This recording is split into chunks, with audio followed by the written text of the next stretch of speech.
Emmanuel, Yes. you are an esteemed guest. Come on. It's been a long time coming. Firstly, thank you for accepting the invite. Yeah, my pleasure, man. Welcome to Wine for the Mind. Come on. This is a podcast where we discuss the person, Yeah. the profession, and the legacy of our guests. Yeah. You've covered a lot of ground. Trust me. You're visible, Yeah. and it'll be good to explore your journey, who Yeah, you are as a definitely. person, what you've achieved thus far Yeah, professionally, yeah, yeah. and what you're building towards Yeah. in terms of legacy. So yeah, just give us a bit of background into who Emmanuel is as a person. Yeah, so I'm Emmanuel Asuquo. I'm a financial advisor, husband, father of four. And yeah, I'm just on a mission to empower the forgotten, like the people that I think need financial help the most, but probably get the least amount of attention. Okay. I'm just trying to be the people's financial advisor and try and help people be empowered through money. Serious. So where did this desire for financial freedom and liberation come from? Like, what was your background growing up? Yeah, so I grew up with my parents, two younger sisters. Grew up on a council estate in Tower Hamlets, East London, in a place called Limehouse, which is right next to Canary Wharf. We share the same postcode, so Isle of Dogs. the Isle of Dogs. Yeah. IOD. So E14, and then Canary Wharf is E14 as well. Yeah. So you can imagine growing up on a council estate, poverty. The stairs are disgusting, like smells, flies. Like you're almost embarrassed to invite people to your house because it's so. Sure. Do you know what I mean? Because they've got to go through all of that to Yeah, get to yeah, the door. yeah, yeah, yeah, Obviously, yeah. your house is nice once they get inside, but you don't really want people to Yeah. really see where Yeah. you live. Burnt out cars, all of Yeah. this type of stuff. And so, you know, I used to look out my window. Like I always tell people, like sometimes you need something, a vision bigger than yourself, right? And like so, having Nigerian parents, my mum, she always used to be on to me if I left the light on in the kitchen, like big crime. You know what I mean? Like Yeah, she called police for you. You it's an understand? Like, abomination. how dare you? How? Like when you ain't got money, yeah, leaving the light on or leaving the tap running, Yeah. or just the TV or nobody's there. It's just it's the knowing that you're working so hard to make this money, which you still feel is not enough to live the life that you want, Yeah, yeah, yeah, yeah, and yeah. the kids are just wasting it. They're Jeez. just wasting it. And so my mum used to go mad if you left the light on in the kitchen. And I remember certain times man could get licks for that, like proper beats Yeah, yeah, for yeah. leaving the light on in the kitchen. Yeah. And I remember like going back to my room, looking out the window, seeing Canary Wharf, all these big buildings, lights are on, everyone's gone home. And in my young mind, I just said to myself, right, I've got to get over there. These men are That's the vision. Like, you're just looking from the balcony. come on. Just Like, honestly. I'm just looking, thinking, rah, these men can leave lights on and go home. Yeah. I'm talking one light bulb in the kitchen, I'm getting licks. Licks. These man, how many floors? By the time you count all the different floors on all the different buildings, and the lights are on and they've gone home, Consumption. I said, wow, they must have real money to be able to afford to do that. And so because of that, I was just like, you know what? I got to get over there. And so that became something as small as that. And I always tell people, sometimes you think you need this big epiphany or this big vision. Do you know what I mean? You're waiting for to hear the voice of God coming to your ear like, my child, move it's not happening, my guy.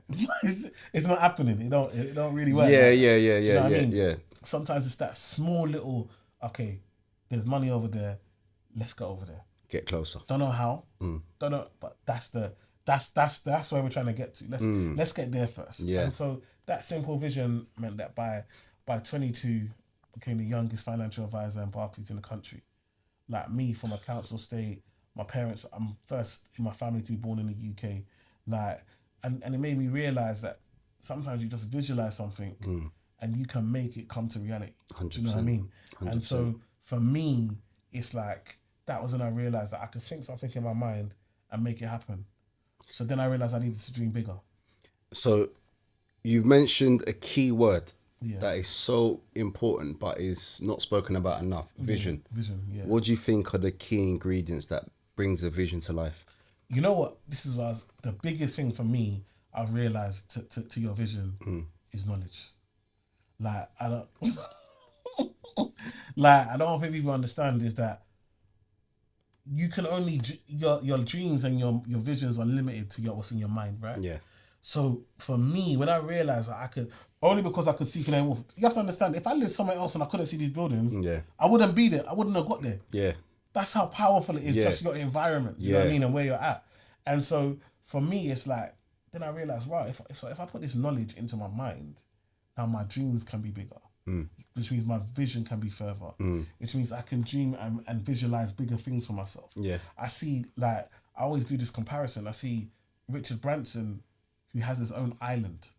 Like, Different. his own island. There is land with water around it. And it's And his. it's his.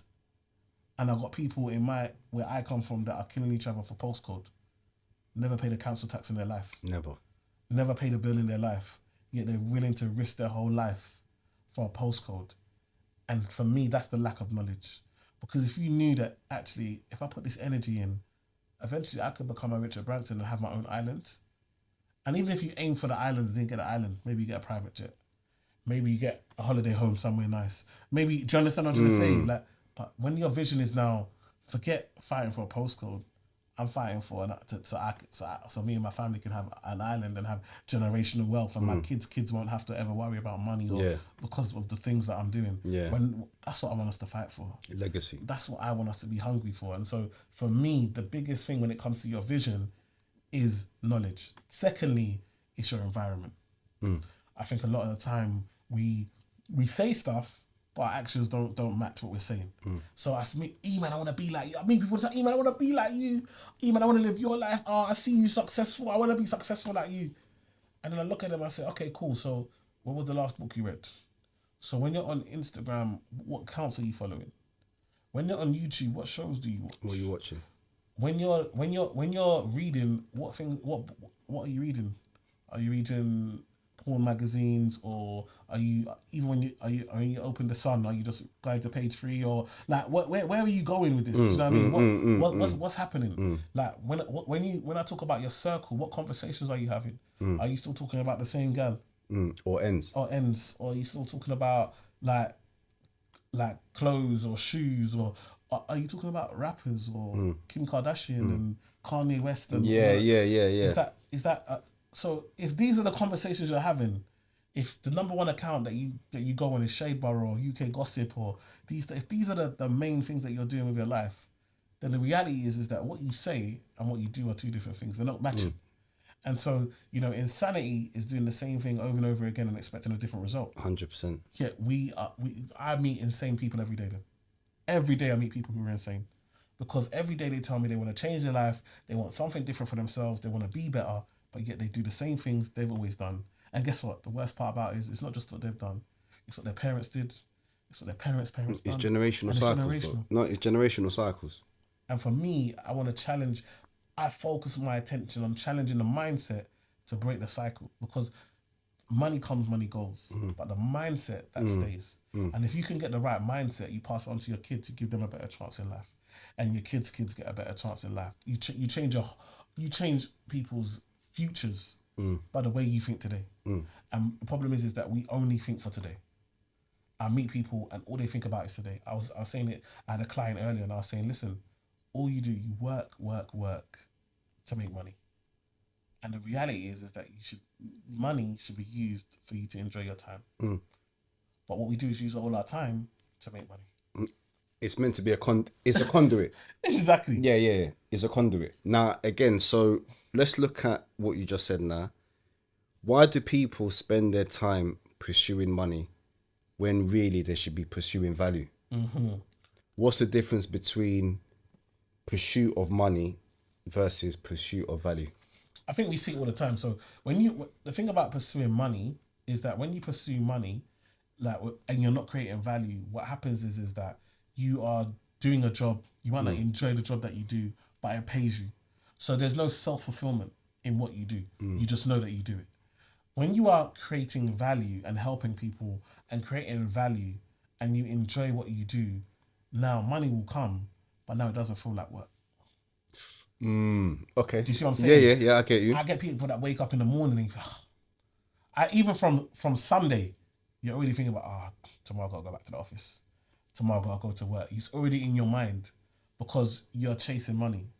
Because obviously that's what the system wants. We live in a system, especially in the UK, where we don't create anything. I don't think people understand. The UK, we don't create anything. Our farmers produce like Minimal. less than 5% of the things that we eat is Minimal. from UK farmers. It's exports. It's exports. The government subsidizes the farm industry for it to even survive. Do you know what I mean? So when you understand that, because we export everything, the only thing we have, financial services and entertainment and us enjoyment. Yeah. So what happens is what happened. We go on lockdown, come out of lockdown. What's the first thing they do? Here's vouchers to go and spend. Here's discount to go and eat. Consumerism. Because you're thinking, I've just lost family members. My finances are tight. We've been on furlough. I've been earning 70% or 60% of what I was earning before. You're thinking money's tight. And the first thing all they can tell you to, oh, money's tight. Here's, go and buy some food at a discount. Because we need you to spend, so that when you spend, you know, companies make money, companies can hire. Stimulate and the that's economy. how the system works. Yeah, it's true, yeah. And so even now, cost of living crisis, we've seen inflation go, and everyone's complaining about the interest rates. What is the interest rates? The interest rates are going up because they want you to stop spending.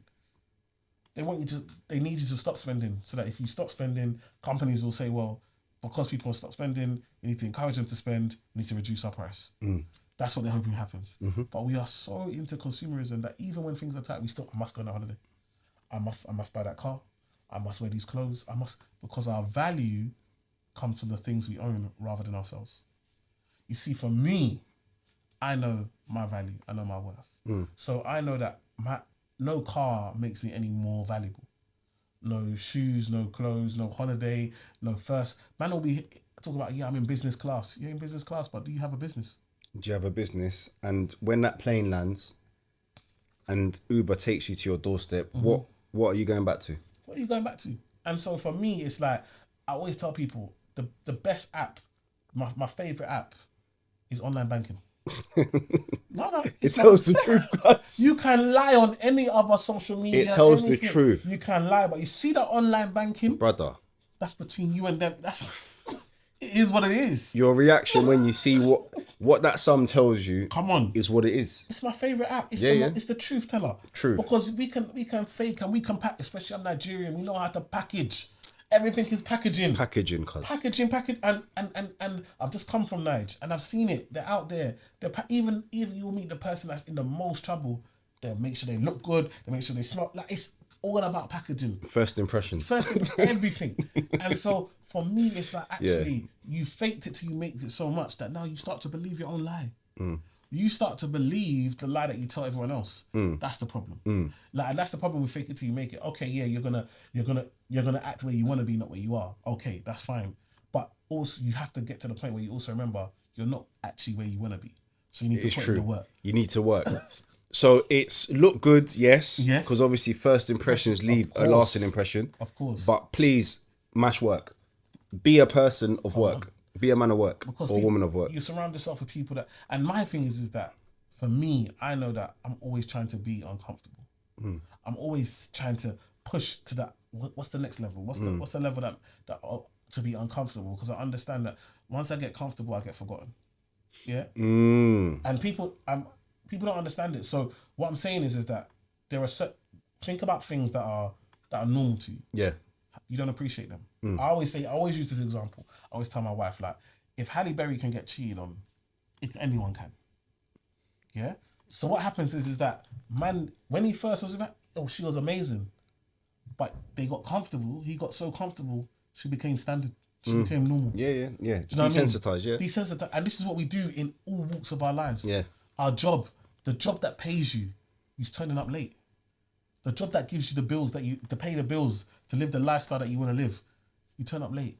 The job that pays you, you're in there. You're not trying to build yourself. Like for me, I know that whatever environment I'm in, I want to add value in that environment. 100%. When you understand that concept, your life is different.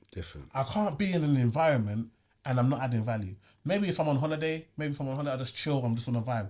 But if I'm in business mode, if I'm in my mode, whatever room I'm in, I want to add value. Because when I add value to others, it can only produce money. 100%. Whether it produces it there and then is not the point. I've had people that I've met, I didn't even know I met. Like, let's say there's a room of people, we're here, we're talking, having conversations, done that, added value, shared some wisdoms, connected people, and then I go 3, 4, 5 months later, someone calls me, Emmanuel, I want to use your services. oh, this person recommended you, boom, boom, boom. Bruv, I can't even remember who the person is. It's an ecosystem. It's just an ecosystem because I know I add so much value wherever I am. There's a book called Key Person of Influence, and for me, that's what I need to be. That's what I'm always targeting to be. I want to be a key person of influence because when you are the influencer, people come to you, 100%. and that means opportunities come to you. You're the light. And so now I grew up in the hood chasing money, and now money chases me. Igwe. Come on. It's different. It's different. It's different. And now. I don't say that to boast. I say that because I've worked on adding value. Yes. So there's so much value out there. And this is why I talk about when we talk about content and doing content. Like people are finding my content now. And every time I go on my phone, I see like 20, 30 likes from the same account. They're just discovering me today. Yeah. And this is content that I've done 2-3 years ago. 100%. But for you, it's brand new. It's brand new. Do you understand? So now you're buying into me. Now you're telling everyone, oh, you gotta come and watch this guy. And so what happens is that the value that I bring out, that I put out into the world, can only bring more back to me. But I can only give value because I put value in. The problem is that we want the output without the input. We want the social media. People like Emmanuel, I want to be able to do videos like yours. I want to go viral. I want to have people listen to it. Bruv, have you worked on yourself in order to be able to add value to someone else? Empty bottles can't pour. Come on. They can't pour. But this is all I see on social media. People learn one little thing. The bottle's not even 5% in there. And that's all they're sharing over and over again. And then people are falling for it. And so what happens is that for me, it's always a case of, even though I'm at this level, I'm always looking for who can I speak to? Who can I learn from? How do I improve? How do I get better? Do you know what I mean? And so it's, for me, if I know how well I'm doing and I'm here, it shocks me that I meet people that are at lower levels or people who are aspiring and they're not doing the work. You're not putting it, so you don't want it then. And I feel like more of us have to have that conversation and just be honest and say, I don't want it. I don't want to work hard. I just want to have one job, one income stream. And I'm like, fine, live that one job, one income stream life. But don't complain. This is it. If you want more, do more. This is it. It's a catch-22, cuz. It's like, I totally agree with you. Like, if you don't want to be an entrepreneur, you don't want all the hassle of all of that, I totally agree. You know what? You deserve to live the life that you want. But understand that if you've only got one income stream, the lockdown showed us that one income stream can come and can go. And your work will tell you it's a business decision. It's not personal. Now, for me, if I can't feed my kids, I can't look after my family, that's personal. But to them, it's business. And so it's really important that you understand. I understood that I can't leave the feeding and providing of my family in the hands of somebody else. Of the next man. I can't leave it all down to them. So even if that's my main income, I need to be finding income from other places so that if they take that away, I can still provide for my family. And so for me, that's why we talk about my job. It's your income from your work is just a stream of income as opposed to your only income. I'm a believer Yeah. And I've said this in previous segments, that there's a difference between job and work. Of course. So if you look at somebody like, let's say, Michael Jordan, for example. Yeah. He was a great basketball player. Yeah. Everybody knew him, highly successful, but he was an even greater businessman. Yeah. So he made millions in basketball. He's made billions in business. Magic Johnson made millions in basketball. He made billions in business. Yeah.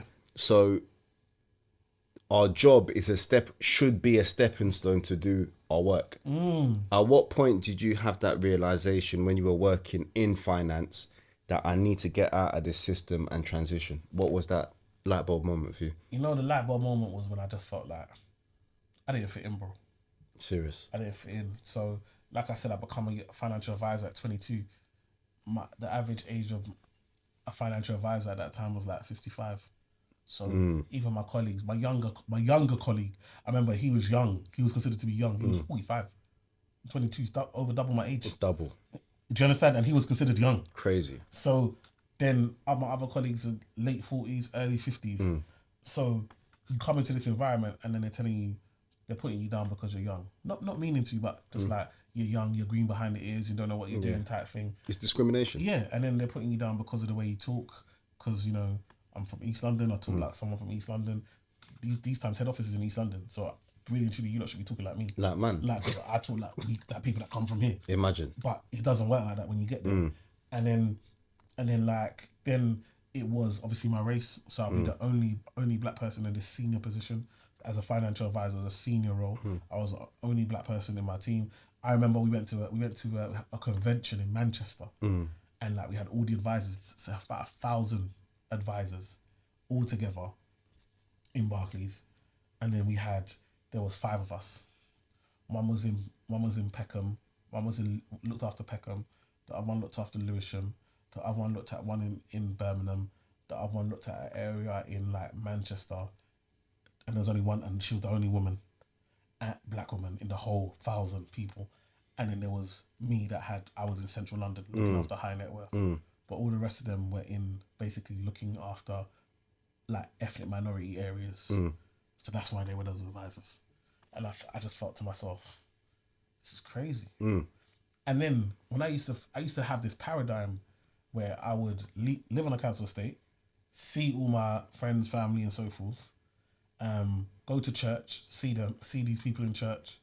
Then Monday to Friday, I would see no one that looks like anyone that I know, either where I live or from my church. And I'd just be like, why are you not in my office? Why is no one like you in my office? And I realized it was a knowledge gap. And that's when I had the thing where, man, you're not here to just be another cog. Because let's be honest, where I was at 22, where I was as a financial advisor, I could have stayed there and just worked my way up and just stayed there and made good money. And it would have worked for me. Yeah. It would have been good for my family. Yeah. But the impact would have been very, very small. Minimal. But I understood that I was put in a place to be able to cross over. So I could see it from the people who are struggling, but I could also see it from the people who are wealthy. And that was my superpower. You see, sometimes in life, the things that you put you down for, I didn't have the nicest trainers. I grew up on a council estate. I grew up struggling, rice and chicken every day. Do you know what I mean? Like, every meal. Jollof made on Sunday, and that's a stretch. That's a stretch. Yeah, no, it's real. Then it's white, when the jollof run out, white rice and stew. Like, this is straight every day. Just how you survive when you ain't got much money. And it's like, those things that maybe I used to feel down about or used to be embarrassed about, or people when they used to go on school trips, I couldn't always go on the school trip, and all of these types of things actually gave me a perspective on the world that when I now crossed over and saw the other side is a very unique perspective. And so now I could go and speak to both. So now I'm on news talking to the country about interest rates or inflation or how people can make their money better, and then on social media talking to the community about how they need to improve and how you're faking it till you make it and how you need to stop doing that. Like, that's my uniqueness. And I always tell people, like, the things that they will put you down for, so at work, they just kept trying to change me, and now the things where they say, we want to work with you because you're so unique. So the corporate world searches for similarity, whereas real sincere people and businesses will respect you for your difference. Exactly that. So the corporate world basically wanted to turn me into a white man, which I can't be. You hired. The maddest part for me is when you hired me, you must have seen like, I know I'm not the darkest, but you must have noticed that. Yeah. When they see the name on the CV, they know what it is. You know what it. So how do you hire me, and then basically try and turn me into something else? Why didn't you just hire what you wanted to hire? Do you know what I mean? Yeah. And also you have to understand the reason you hired me is because I was successful doing what I was doing. So why not allow me to do the same things that made me successful in my previous role that made you hire me when I get into the actual role? But I get into the role, you tell me don't talk like that, talk like this. Don't walk like that, walk like this. Conditioning. Don't dress like that, dress like this. And so condition. And so when I didn't fit in, I just thought, no, I know who I am. I don't feel right trying to be someone else. And so I left, went on social media, be myself, and then these companies come back to me now like, wow, you're amazing. Because guess what? Bankers dress the same as politicians. Blue suits, cuz. No, we don't. Yeah, we don't trust the politicians. So just the same way we don't trust the politicians, we don't trust the bankers because we saw what they've done in the past. And so what happens is now the banks say, "Bro, you know what? The people are not listening, but they listen to you. You're relatable. So now we need you to tell our message." And I'm like, "But I was with you, and all you did was tell me not to be me. And now I've left, and now all you're telling me is that your way doesn't work, my way does." So I always tell people, don't allow them to change you. What your difference is your superpower. So let's unpack that. So you started and you were working at 22. Yeah. When did you hand in your letter of resignation and say, I'm off ski? And what was that transition period like? It was hard. So I'd say, I carried on working, got married, had kids. And then I would probably say what? So what are we in now? So yeah. So it was probably like 6 years ago that I started the business. So I started doing it proper as a business, like giving talks, doing seminars. But I was still employed because that's one of the big lessons that you have to understand is like your company that you work for has been established for a number of years. Yeah. And that's how they're able to pay you. Your business is brand new. So how do you expect your business to compete or be able to supply with them, man? These men have been established for how long? Do you understand what I'm trying to say? So for me, I understood that, okay, I can't afford to go straight into this full time. So this is going to be evening and weekends. So I had to balance it until, evenings, weekends took over and I was generating enough that I could go part time. And then, do you know what I mean? And so then it took over. So the transition, I think it was 2019 that I stopped. So what we into 20? So 4 years ago, I just resigned. Resigned fully. But I had already been doing it for like 3 years before that. Do you know what Just I mean? to Just to build up. Just to build. And I guess that during that building process, you're doing it frequently enough where people would probably see that you're fully in the game. Definitely. Not knowing the frequency. Not knowing exactly. Yeah. So and that's the thing. What you said is very true. I was evenings and weekends, but on the outside it looked like I was full time. Full time. Because the quality and the dedication has to be there. But then I realized it gets to a point where you're like, actually, if I'm going to take it to the next level, I need to be in this full time. Do you know what I mean? So that's 2019. I resigned from the company. Imagine. So I say resigned. My wife was having our fourth child. She had our fourth child. I took 2 weeks off paternity leave, came back, and they made me redundant. Like, they know that my wife just had our fourth child. And this is when I realized that you can't be relying on anyone 100%. Like, because they don't care. Like, they care about themselves. They're trying to keep their job. So if it means sack you so the finances are better, or get rid of whoever so I can still keep my job and live my life, that's what they care about. Self-preservation. Do you understand what I'm trying to say? So for me, it was a case of, okay, cool. That's fine. You guys are that's cool. I'm not going back. I'm not gonna apply for another job. I'm not gonna do it. I'm gonna make this work. If I can put all these hours for your business, how much more hours can I put into my business? 100%. And so then I just carried on full time. That was in March 2019. By August 2019, just 6 months. What's that? Not even 6 months. March. So yeah, March. 5 months. 5 months. So by that time now, I got my first TV show. Crazy. My first TV show. Crazy. And obviously, I'm assuming that part of that was from you becoming consistent. You're just everywhere. Yeah, everywhere.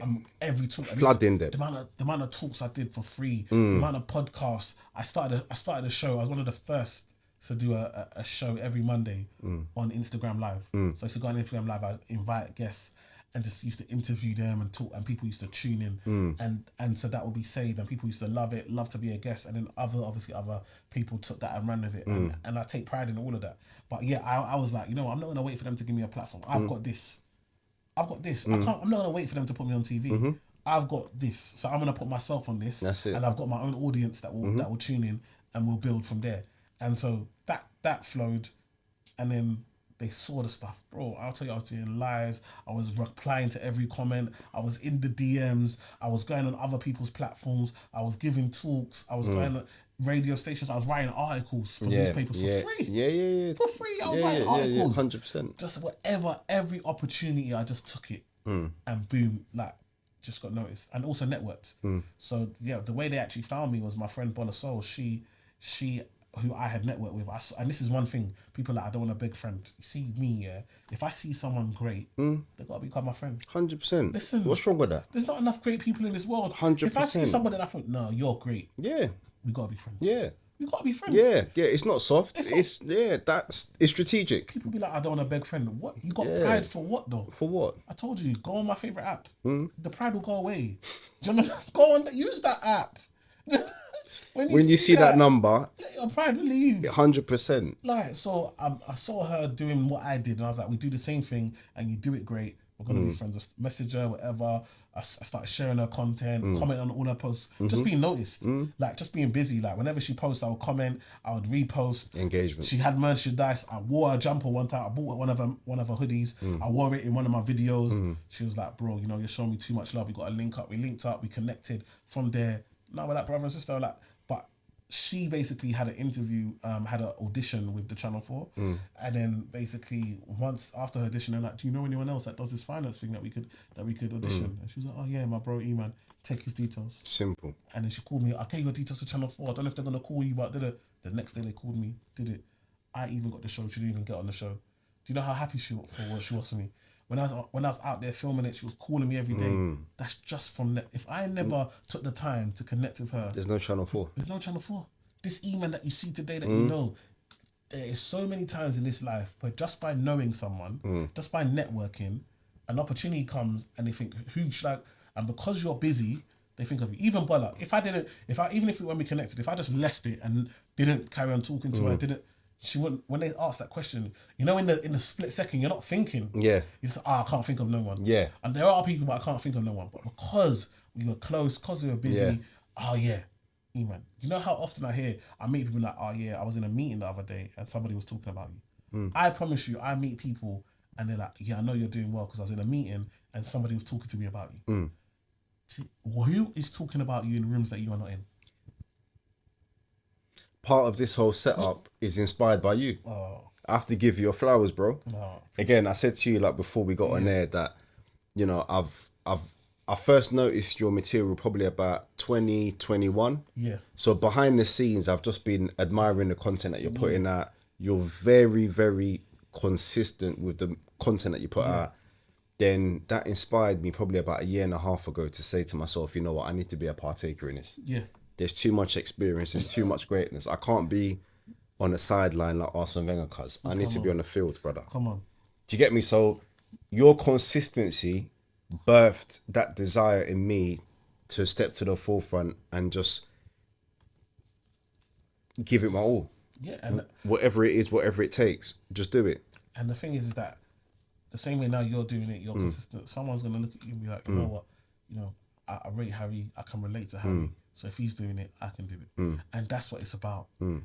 It's iron sharpens iron. It does. Do you know what I mean? And it's about showing that it doesn't matter where you come from, doesn't matter what you've been in life. Like if you can add value, go out and chase that and do that, and good things will come from it. So yeah, that's how I got on it. That's how I got my first TV show there. Boom, and that was the point where I was like, okay, cool.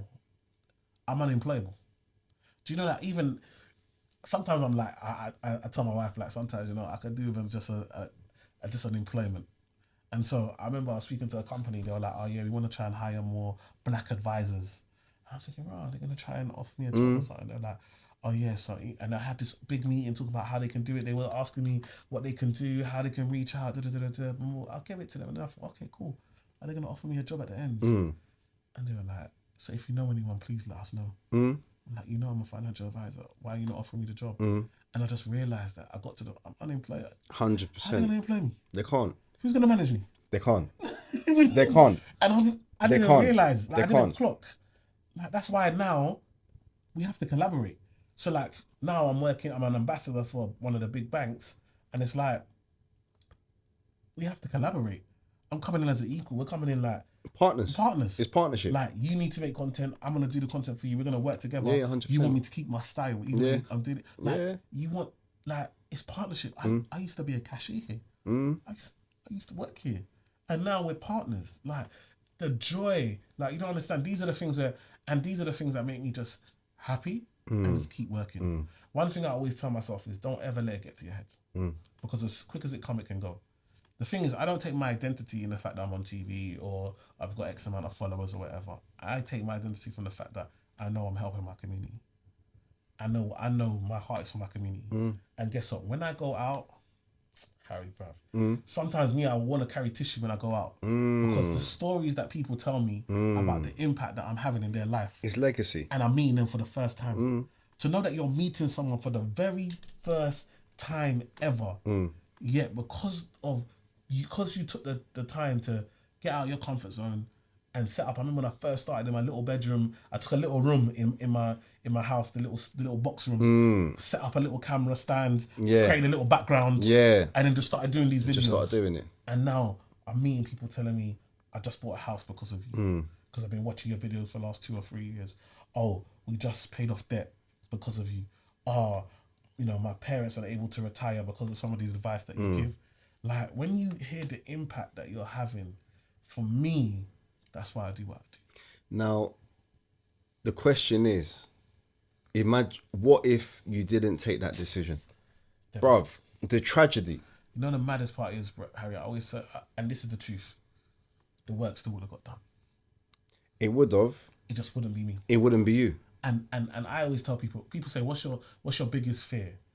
For me, and I always remind myself, because whenever I get nervous to do something, I always remind myself, my biggest fear is being in the audience watching somebody speak when I should have been the one on stage. Imagine me watching somebody else live my dreams. Imagine that. All because I was too afraid to go and chase them for myself. And they're courageous. Come on. Never. Brother. I'd rather fail. I'd rather have defeat. I'd rather have failure. I'd rather know that I tried. Then I decided to protect myself and allow fear to make me hold all the talent and all the greatness inside 100%. back. And so now I'm watching somebody else deliver a speech or give a talk or change lives that I should have been changing, but I was just too afraid to do so. Somebody said to me one time that the wealthiest place is the grave. Graveyard. Brother, trust me. it just houses unfulfilled potential. Yeah. Now imagine, so like we're talking about the Bible. Yeah. That is a book that was written and inspired thousands of years ago. Exactly. The people have come and gone. Yeah. But the message remains. The message is still there. So your message, people are plugging in and getting inspired from something that you said 4, 5, 6 years ago, and it still is brand new to them. And it's mad. You know, sometimes it's crazy. I meet people and I'm like, I hear them speak and I'm like, you sound like me. And they're like, you influence me. You're like a mentor to me. I watch all your videos. I listen to what you say. And it's like, when you go on social media, sometimes you get hate. Sometimes you get negative comments. Oh, why are you saying this? Or let people live, or whatever. And it's like, sometimes you feel like, why did I decide to put my head above the parapet just to be judged? But when you see the impact, it comes with it. I'm like, I'm ready. I'm happy. Yeah, I'll take it. Yeah. I'll take whatever negativity, because I know the influence. I know the difference I'm making. I know the positivity, and I know my heart. I know why I do what I do. And so for me, the best thing I can tell people is that I wake up every day, I do what I love, and I get paid for it. I think that's the biggest blessing. No. I can't think, like, it's either you're working from a place of necessity, Yeah. or you're working from a place of joy. People that do their work from a place of joy. Yeah. People that are doing their job work from a place of necessity. Come on. So for you to facilitate this work that you're doing, the speaking, the consultancy, what infrastructure did you have to build to facilitate this dream? You know what? That's amazing. So I started off, I used to do everything. I used to, I had to get people, obviously help. I'm not good at websites and stuff like that. So I got friends who helped me with the websites. I had to learn social media. I didn't grow up on social media. Like I had to learn that. I was very late to Facebook. Do you know what I mean? I wasn't really on all that. I was like, I meet people in real life. Do you know what I mean? I don't need to be online. And so I got onto all of these things very late. But I think the biggest thing for me that helped me transition to the level I'm at now is understanding that what jobs I need to do and what jobs I can give out. And I always tell people like a bar of gold. So you can have a bar of gold. You know the big bar, Yeah, like yeah. the block. If you Yeah, have a yeah. bar of gold, it'll make an excellent doorstop. Mm. The bar of gold can hold the door open, and it can do that job amazingly. But that's not its best potential. Just like Bill Gates could probably work at reception at Microsoft and give the one wonderful greeting and tell you to take a seat, and but he realizes that his real key benefit is in the boardroom. And when I speak to business owners and I spend time working with them, one of the big things I say, you're still working in reception. You're still doing jobs that are worth £4, £5 an hour, or I don't know what like £11, £10 an hour, but your worth is 250, £300 an hour.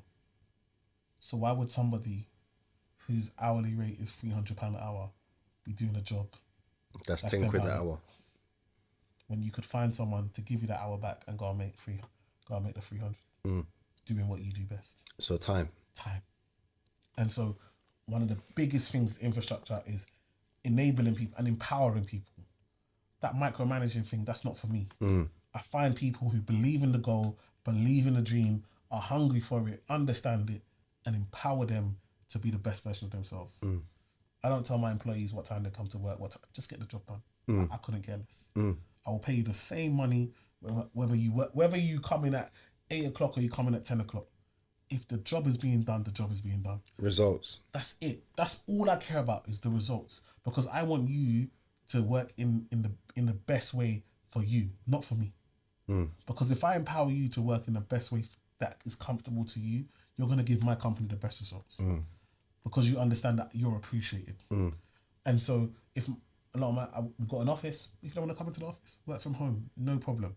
Just get it done. Get it done, and get it done to the best of your ability. And so when you start to empower people, I call it entrepreneur. So a lot. I've heard that. Yeah, I've heard that. So there's entrepreneur, but I feel in business you need entrepreneur. You need workers. At the end of the day, everybody can't be an entrepreneur. Like, do you understand what I'm trying to say? 100%. We need people that just want to Yeah, work. yeah. It's It's serious. important. So, but even in there, you can empower them to grow their business within your business. Explain. So, for example, my PA for me, she's an amazing writer. She's amazing. She loves organization. So within my business, she writes all the content. She writes the emails, the newsletter. She has the systems and the flows in regards to it. So she runs it as if it was her business.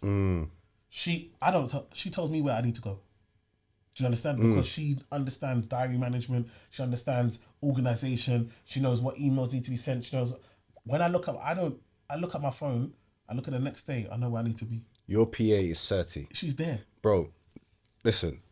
So this interview was booked in 2 months ago. Yeah. Every time I check in, it's like I'm playing tennis, bro. She just serves it back in my court, and she's like, "Yo, it's booked in. He will be there." Yeah. Just to make sure. Is there any she's so on point? Exactly. Do you get me? So, how do you find good talent? For me, number one with her was I like to find people that people have forgotten about or given up on. So she had an incident. She used to work for one of my other friends, and he let her go because she got so comfortable and bored with what she was doing. She wasn't putting in that effort. So I gave her a chance. You see, when you give somebody a chance when no one's going to give them a chance, the way they appreciate the chance is different. So I look at people. 2, I know her hunger and focus and desire. I know the type of person that she is. 3, I don't micromanage her.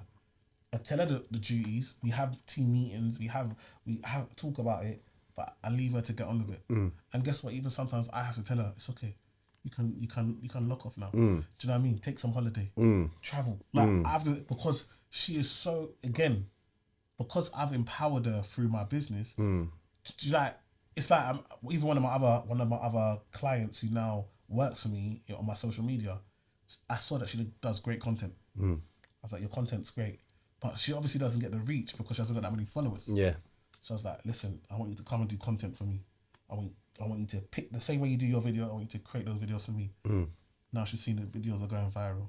I told her it's not you, not that you're not good at it. It's just you're following. but you come to do it for me. You got to identify the talent and then empower them to go and do it. Yeah, to Do go you know and what I do the mean? work. Yeah, Go and do the 100%. work. Do you understand what I'm trying to say? Yeah, 100%. And you got to let it go. So again, sometimes it can be scary when you've built everything. When I used to do every single video myself, write the script in front of the camera, deliver, edit, add music, post. When now I've got to let all of that go.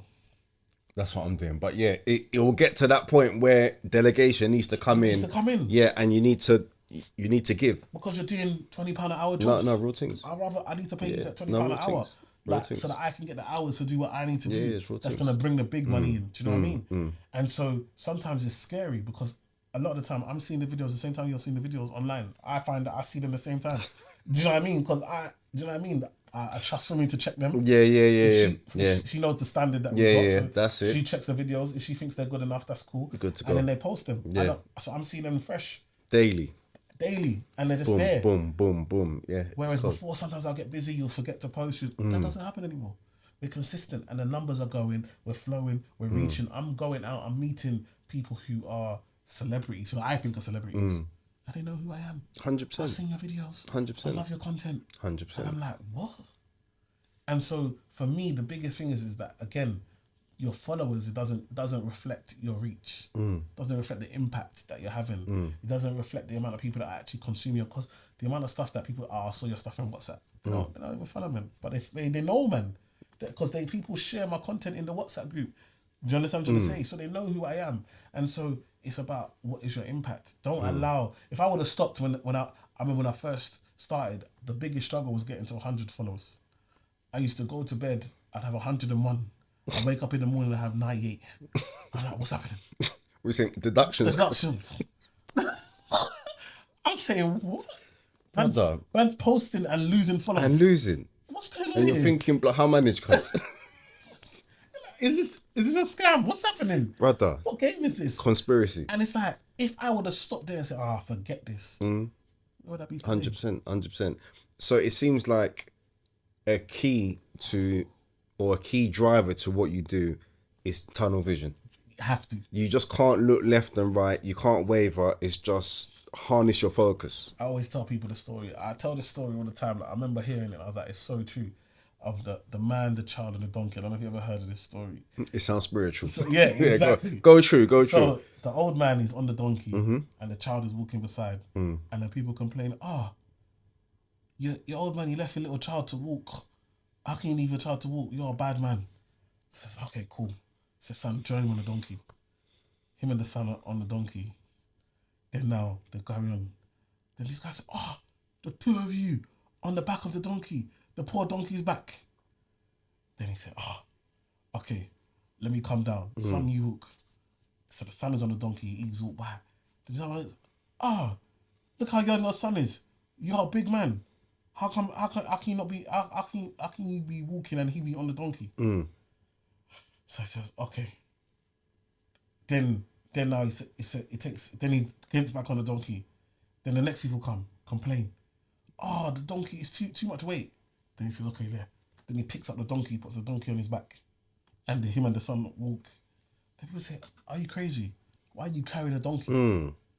And the point is that no matter what you do, somebody's going to have a problem. 100%. You cannot please everybody. You cannot. I can tell people, it's important to brush your teeth in the morning. And somebody will say, no, you don't need to brush your teeth in the morning. Actually, it's good to have natural bad breath. Natural bacteria. They'll come with whatever grammar. And it's like, you realise that you can't please everybody. So just know why you do it. And know that what you're doing is for a good reason. Know that you're doing it not to harm no one. Know that you're doing it on a positive vibe. And just do what you do. Do you know what I mean? And the community that you're serving. That's what I always tell people. That's why it's so important to focus on value, not money. When you look at people going to Love Island, they're going to Love Island for money, not value. Maybe when Love Island first existed, when it first came out, people were going in there to find love. But now you see the formula of people going there, now they're getting £1 million deals and they're wealthy. So you're going on there hoping that the world is going to love you and you're using it as a way to make money. Do you understand? And so for me, what's most important is the value. I know who can I help. I wake up in the morning, I don't think about how much money I can make or how do I make money. I wake up thinking, who can I help? because I know that I've got value inside of me that I can give and help anyone. And so once you know who you are serving, as long as that audience you are serving are happy with what you're providing for them, then you're gonna have to forget about everyone else because everyone's always gonna have a problem with what you're doing. So in that, obviously you're clearly focusing on your tribe. Yes. You know, you're delivering to your core audience. Where do you find the balance between delivering to a core audience who are people that you may know, people that you may not know, and the wider suppliers that would end up using up your services? Yeah. So in essence, what am I saying is a lot of your work that you do inbound, as in people coming to you, or do you do both inbound and outbound protocol? Yeah, so I service both inbound, outbound. I service, the community, but also service the nation. And I have to understand that. That's why I had to change before this company. My company was called Noir Excel because it was all about black excellence, and I wanted to see black people excel. So It's too niche. but I realized It's niche. it's niche. It's niche. And so once I started to become the advisor, I started to go on more news and more to the speaking to the world. I was like, actually, why am I limiting it? Black people are already coming with me anyway. Like, do you understand what I'm trying to say? I'm already going to service this community. You're already in. I'm already in. You're already in. After them. You're already in. So I'm already here. So I don't need to eliminate other people. I was saying it the other day. We was in an Indian restaurant, and one of my Indian friends was like, we eating it, and he was just like, yeah, you know that this is completely different. This Indian food is completely different than what it was made in India. Like you couldn't imagine putting yogurt or cream in a curry in India. Okay. It's an offense. It's forbidden. We understand, but they understood that obviously because of the UK palate, they added these flavors just for them. And now what the national dish of the UK is curry. Yeah. You go to Chinese here, what we eat Chinese here. It's not the same as Beijing. No, not at all. It's not, cuz. It's not at all. It's not. But you get Caribbean food or you get African food, and it needs to taste exactly how mum made it back in the village. So the thing from the village, bruv, the hair supplements I'm taking because of the pepper, cuz. Trust me. Bruv, they're not dumbing it down. They're not. This is, you're eating it and it just feels like your mouth is on fire, brother. And so you got to understand is that limits us. So when Jamie Oliver did jerk rice, for example, and everybody was going, you can't jerk rice. It's what we should have been happy that someone of his stature is trying to remix what we do and put it out to the community and sport it, because that means that if more people taste it, more people eat it, that means more money come back into the black community because who provides that food? But instead we're upset that it's not authentic. But Indians are not crying that the thing's not authentic. Chinese are not crying that the thing's not authentic. Why? Because go anywhere, you're gonna go anywhere in the world. They're you're there. gonna find They're there. Chinatown. They're there. Anywhere they're there. Find Chinatown. They're there. You go eat Indian. Go any Australia, everywhere. Indian food is accepted all over. But our food is not the same. Yeah. Because we don't want to change it for the local palate. And so these are the things that we have to start evolving and start seeing, understand that we're actually costing ourselves money in our businesses by not actually understanding the market. Yeah. Like at the end of the day, why would I chase, if we're only 4% here in the UK, why would you only want to service 4%? There's 96% out there. Why are we not looking at the masses? Why are we not? But the question is why? Why? Because comfort zone. Because we are naturally, we prefer to be around ourselves. We feel comfortable around ourselves. We feel judged when we go into other environments. So we want to make products that means that we only have to mix with ourselves. But we understand that we're limiting the money that we're making, number one. You have to understand, number two, that our community is one of the poorer communities as well. So depending on the product that you're putting out there, you're not targeting the people that actually have the money to invest or people that can actually buy your product or afford your product on a regular basis. And so for me, it's so important that we start to open up and say, look, actually, we belong and we can add value to anyone. We don't have to add value to you because you look like us. Yeah. Do you know what I mean? Yeah. We can add value to anybody. And when we start to see that, that's when we're going to start to see life-changing money being made. Yeah. And we're going to really understand what generational wealth is and so forth. Okay. Powerful. And what would you say are your key strands of business? Yeah. So just talk us through like your a la carte menu of services. Like what's going on? Yeah, so I guess the main thing that I do is probably talks. I do talks at schools, universities, colleges, workplaces, so forth. Then obviously I do the social media, so I do content for myself on my platform, but also content for other brands and so forth. Then I do one-to-ones. So I do one-to-ones, non-financial one-to-one, non-financially regulated one-to-one. So I've got a financial education company where I do financial plans and teach people about finances. Then I've got a financial advice company where I do regulated financial Which advice. is the Belvedere. Belvedere. Yeah, yeah. So That's that's cool. Belvedere wealth management. So that's for people who actually are maybe more further down the line, have money to invest. We can invest and manage your money and grow that for you. Then obviously, yeah. So that's the kind of main things that I'd say I offer to people and that I do on a day-to-day basis. What do you enjoy the most and why? I enjoy the talks. I think I enjoy the talks. Obviously, TV is great, so I forgot I do TV, and Yeah. for like BBC, a lot of the morning shows, I'll go on there and talk about finance and money and stuff like that, which is cool. And I do shows on like Channel 4, YouTube, and stuff like that. But I'd say what I probably enjoy most is the talks. I love number one. I love hearing people laugh, making people laugh, Yeah, yeah, and just yeah. hearing the laughter. No, Just your gets, banter is serious. like it It's just makes serious. me. It's It's like serious. a drug. Like once I know I can make an audience laugh, like Yeah. I just can't stop. I just Yeah, don't want yeah. to stop making them laugh. Do you know what I mean? So I really enjoy that. But then also I enjoy meeting people and having that conversation. Like a lot of the things I do is on social media. So you put it out there and you don't really get to speak to people direct. You know what I mean? You just get to read comments or whatever. So I love doing the talks where I can actually, interact with people and meet people because I love people, man. That's why I do what I do because I'm a people person, and I think it's so important for people to. What do you love doing? What are the skills you have?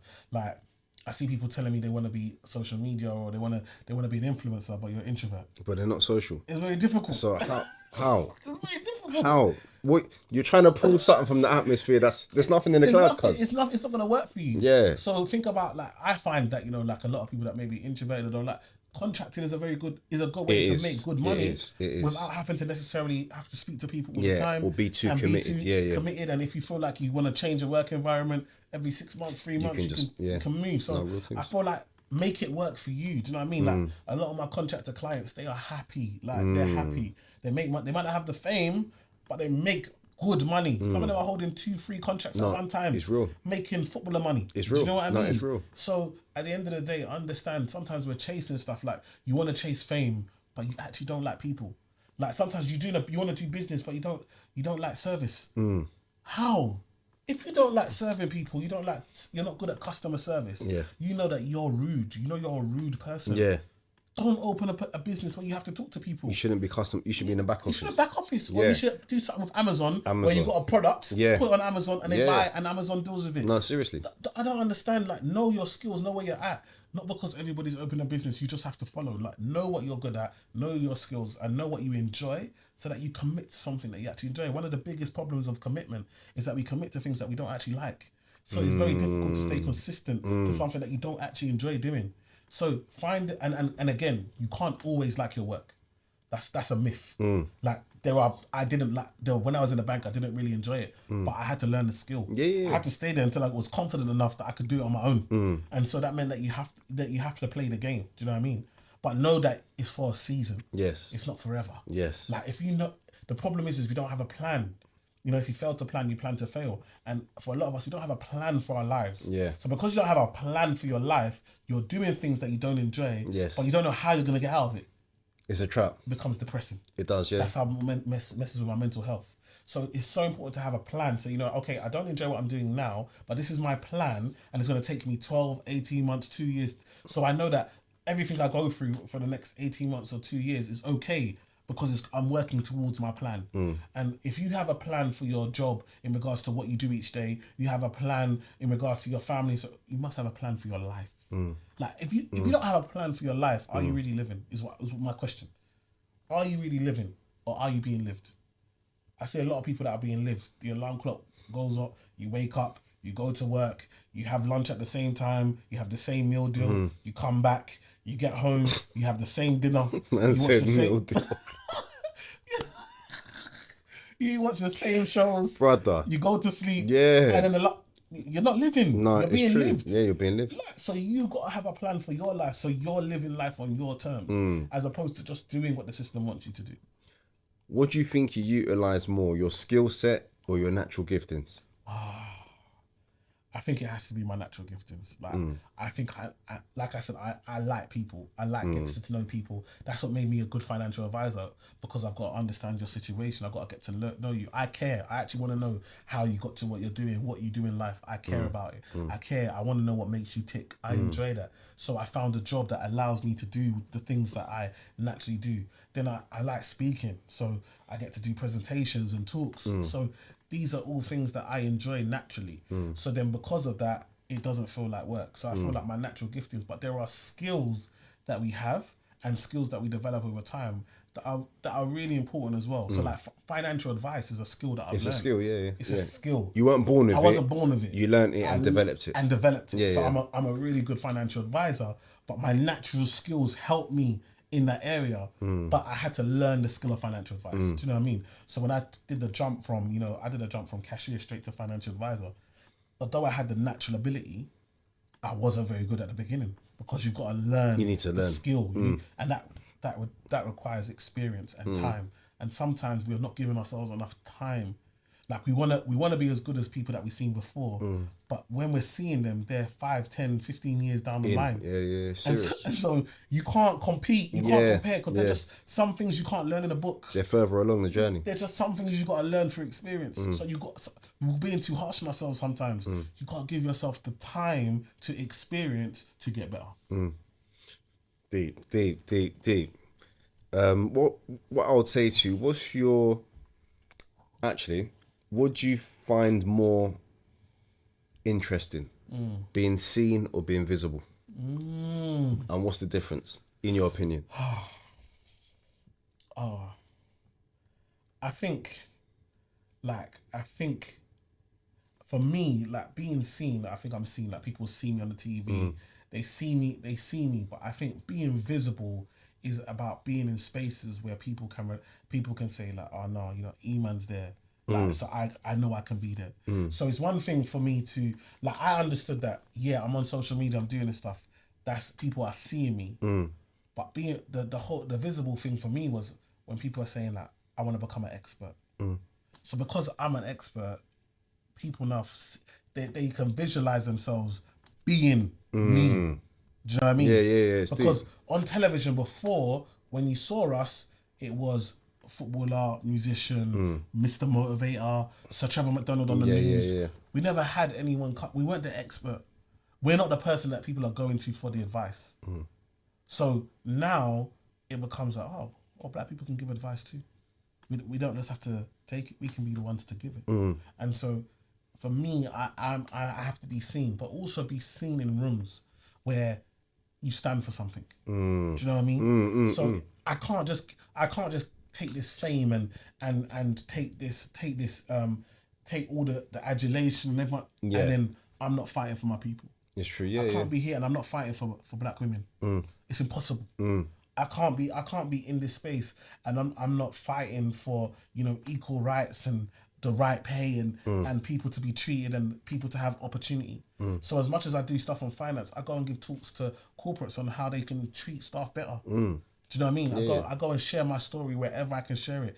I share my vulnerable moments to let people know that, yes, you might see me and feel like, wow, Eman's doing amazing, but I've been through where you've been through. There's a story behind the glory. There's a story behind it. Because sometimes all we show is the social media highlight reel. Because at the end of the day, social media, you show your best bits. But remember, that's a 30-second, 1 minute a day. How many hours are there in a day? How many seconds are there in a day? How many minutes are there in a day? And I showed you a 1 minute clip and now you're jealous of that. You didn't see all the other thousands of minutes. Or the pain that's behind it.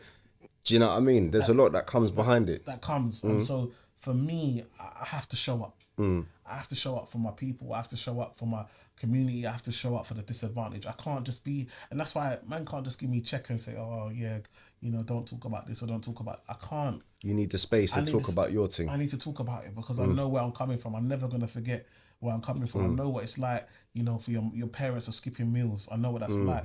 I know what it's like to, have a house infested with cockroaches and You know what I mean? And that embarrassment. I know what it's like to just not have, like to not have. Like I remember I know what it was like to have a chicken drumstick to yourself. Now we go to KFC and have fun. Do you know what I mean? 4 of them. Understand? Each. But I remember the days where one drumstick you're sharing that. Me and my sister are Yeah. sharing that. Do you understand what I'm trying to say? Yeah. The day you get a whole drumstick, you have to be at a party. Yeah, no, real things. You understand? Real And your things. mom's still telling you your teeth. Why are you eating a whole? Why are you eating a whole drumstick? Like, you know where you're coming from. Do you understand? I can never forget that. That made me who I am. So I have to be seen for those that are invisible. To know that we are here. So you're seen for those that are invisible. Exactly. But you're visible for those that need vision. Igwe. Oi. No, it's deep, bruv. It's deep. It's deep. No, it's deeper. Yeah, it's so important. It's deeper. Because I understand that what I represent. So when a white man comes around me, I might be the only black person that guy ever so I represent my whole community. You need to represent. I have to represent my whole community. And it's a pressure. But it's what it has to be done. When I stand on the stage, when they say, Emmanuel, come and talk on the news, I understand that I am representing my and guess what? Every time I do it, I practice so much. People don't understand how much practice I do before I get on this. And I practice before because sometimes they call you last minute. So whenever, every day I get news alerts to know what's happening in the news, what's going on. I have to read it, I have to understand it, because at any given moment, someone can call, we need you on the radio. Oh, can you come to the can you come on? I need to be able, I know who I represent. Talk to us about the practice. Just give us an insight into the practice and the studiousness that goes behind public speaking. Yeah. Like, I like talking. Yeah. But public speaking is something that you have to stay at it. You have to. You have to keep doing it. You have so what's the practice that goes behind it when you're doing it? So for me, number one is knowing your stuff. So I have to practice. I have to know the words. I have to understand what the words mean. I have to understand what's going on. Luckily, I do my job. So every day I'm basically practicing. But you know, I listen to the news. I listen to the Bloomberg. I listen to what's going on, so I understand what's happening in my industry. But then also I do 1-to-1, so I understand what the average person is going through. So when I'm on TV, I can represent that and speak to them. Do you know what I mean? But for me, I when I first started, I used to be in the mirror all the time. Talk to the mirror, get my wife. Talk to my wife. Like, and just keep going over and over and over and over. But then also what I do is I watch people that I like, who I like speaking. So like, I love Gary V. I love Eric Thomas. Do you know what I mean? Gary V's a legend. Gary V. And so I watch prolific. I watch these guys' content. I watch what they do. I watch how they speak. You know, there's a girl called Hayley. I love how she speaks, you know, about her story and so forth. And so it's Hayley Sterling. She recently got married. Like, she's so good. And so for me, my sis Bianca, Bola Soul, like, I watch these people. I watch their content. Bianca Cole, Dr. Byron, exactly. all them, yeah. So I watch what they do. I watch how they speak. I watch how they do stuff, and I take it in. I'm always trying to take the best of whatever I can get from my people around me, and so it's so important to practice, and don't belittle the practice. One thing I tell people is when I started doing videos, I didn't get many views, but I carried on going. The same thing I used to say in those videos in the beginning is now the same things I say to millions on television. It's the same. It's just more refined. It's just more refined. And the refinery can only come from the practice. So don't when you're putting your videos out, when you start your content journey and you get like 3 likes or 4 likes or you get 10 views and most of them live in your yard. It's difficult. It's difficult. What are you saying? Mum, dad, sibling, cousin, everyone's there. Like, everyone's watching. Like, you know, having it on repeat, and it's just trying to help you. It's not easy. Boosting. You understand? Yeah. But the thing is that you're practicing for when I got to the point where now I had to go and give a talk in front of hundreds of people, or I've talked in front of thousands of people, and they give you a mic. I'm not shaking. No shaking. Because I've done the practice. I've been ready. I've been practicing for this moment when nobody was watching. Do you understand? We always talk about shooting with you in the gym. Like, who was there in the gym when you're practicing? It's not LeBron doesn't get to the court and that's the first time he shot. Man's been practicing for time. From early. So it's always important to understand that you don't belittle the practice. Practice. And always try and refine. Try and get better. Look at how you can improve. Look at ways that you can deliver and then also then for me personalized. That's really important. Yeah. So I understand if I'm on the BBC, there's a way that I'm going to talk compared to if I'm on Channel 4. Do you understand? What's the Channel 4 seems to me, Yeah. looking from the outside in, Channel 4 seems a lot more urban, Yep, accommodating. exactly. BBC One, BBC Two, very formal. Formal. Yep. So when you're in these different spaces, talk to me about your interface with the BBCs, Yeah. the Channel 4s, the ITVs. Like, what's the different interfaces? So when it comes to BBC, I feel like with BBC, you know, they're more serious. You know, they don't want too much jokes. Obviously, they like me because I'm different. Yes. So they like me to bring my personality, but I can't be fully me. Yeah, Do you know what I mean? I've got to be easy. It's not E man, it's E. Exactly, and they like facts. So BBC, you got to have the facts ready. Boom, boom, boom, boom, boom to hit them with. Yeah. ITV, Good Morning Britain, it's more debate. So you need to have your points ready, and then just deliver. And they like the back and forth. They like the argument. Like Channel 4, when I do like Steph's Pack Lunch, it's more relaxed. But again, it's more urban. So so I can sometimes I don't even practice. I'm not gonna lie to you. Then I switch the camera on and we just go. Come as you because that's how relaxed they are. And the good thing is because I do it with Steph, she's a business correspondent, so she's got the knowledge already. So we can just bounce off each other. When I go on Channel 5, Jeremy Vine, it tends to be a more older community, so I have to talk a bit slower and I have to reduce the slang because they're not gonna understand because they're older. It's not that generation. Whereas when I'm on Channel 4, I can say you can free. just So you got to know what platforms you're on and refine it, because that's why whatever platform I go, they always say this one word: relatable. Emmanuel is relatable. One of the reasons I keep getting booked is because people can relate to you. When people can relate to you, especially when you're talking about something emotive and something very personal like finance, it's very hard because a lot of the time you're hearing it from people that you can't relate to. You feel like, you don't understand my situation because you're wealthy, or you would say that because you're this or that.